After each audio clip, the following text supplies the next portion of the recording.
free charging for your drivers? I can just respond verbally? Yeah. Okay. The reason is we want to attract tourism. We want to attract visitors. And we know, and you had actually touched upon this earlier, we have a lot of people that own Teslas that come into town. And, you need to have, be in a social or a certain economic status to own, a $100,000 car. And speaking with several owners of EVs, they bring their family of 3 or 4 people. They come into town. They spend a couple of hours. They'll spend a couple $100 for dinner or lunch. They'll go see a museum. They'll do some sightseeing, and they come in and they spend the money. And the peanuts that we pay, if it's a couple of dollars for a charging session or less, is well worth having this attraction to make Plymouth a destination for EV drivers. Something that I did not touch upon was at the south end of Plymouth, right where Cape Cod meets, there is the Sagamore Bridge. And on the land side of the bridge, there's actually a Tesla, I guess you call it a supercharging station. There are 8 stations there. And that gets used quite a bit from people that want to take the trek over to the Cape. Thanks, Patrick. The next question is, how were you able to secure budget and what partners were involved? Could you talk a little bit about that? On the budget of... to cover the infrastructure.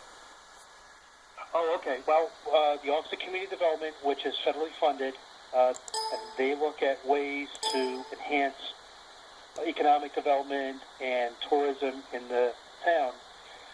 They came up with that one-time grant money to install everything. Also, they do pay for the annual maintenance.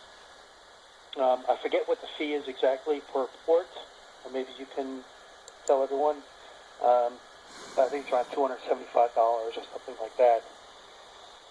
The town, and the Office of Community Development is paying for all the electricity use for a period of 5 years.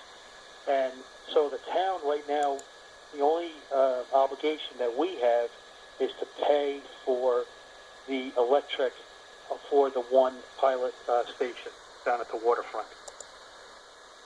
And the Office of Community Development, since it's not a budget, it's not a municipal budget, it comes from the feds, it's a whole different budget, so that's how we did that. Thank you, Patrick. So there's another question here that, how do you keep EV drivers from camping in the charger spot and not moving after they're done charging?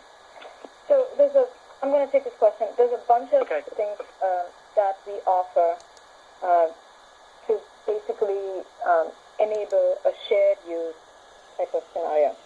So one of the first things is the pricing that I talked about. We have customers that have implemented various types of pricing to enable to push responsible behavior. One of our customers offers it a free for the first 4 hours, and then charges a $5 or $10 fee per hour after that. So that encourages drivers to just move after the first 4 hours, so they let the other people charge. And so these are some of the ways. Like pricing is one of the ways.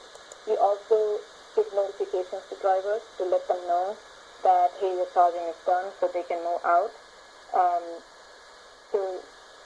These are some of the ways that you can use to encourage good EV citizen behavior.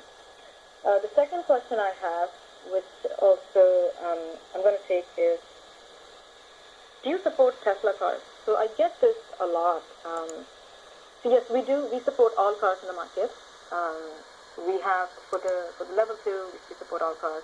So for the DC fast charging, we support both the Shademo standard as well as the SAE combo, and we support the Tesla cars through the adapter, the Shademo adapter. So we support all cars in the market. which is a very important differentiator. The next question I have here is, if we install stations and our drivers have an issue, how is it handled? Do we need to get involved? So Patrick, I'm going to let you first talk about that in terms of driver support and also station owner support, and then I want to answer that.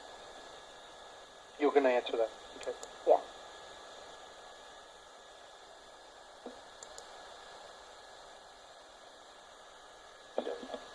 Yeah, so Patrick, could you go ahead and talk a little bit about the station owner support? And Oh, you want me to answer that? I thought you were answering. Okay, yeah. sure, Sorry, sure. yeah. Yeah, sorry.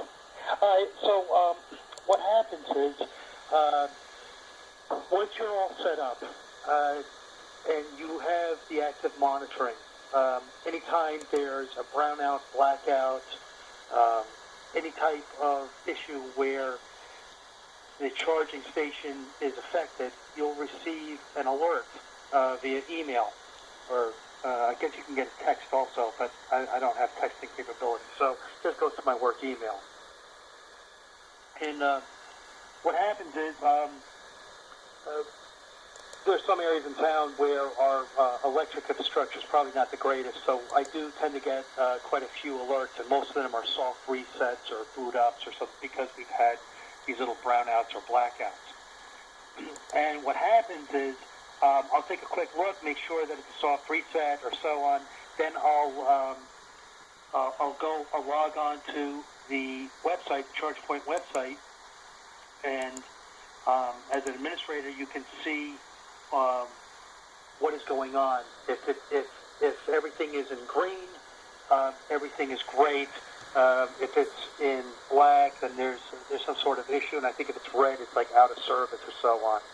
And what happened was, I think it was a couple weeks ago, we had one that showed up in red, and I did, and this is really neat, you can do actually a reboot remotely, and after a few minutes, it kind of went back online again, but we had a couple of major snowstorms the last couple of weeks, so I keep my eyes and ears open on that.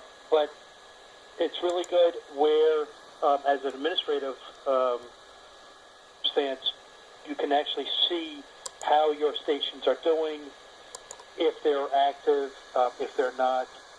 There have been a couple times where they were out of commission, and I think our local utility was working on a local or a budding pole, utility pole, and they actually cut the power off. So I went there, took a look, and they told me it was going to come back on, and by the next day it was back on again. So the monitoring is actually very important. I actually log on, I would say 2-3 times a day, just to make sure that the network is up and running.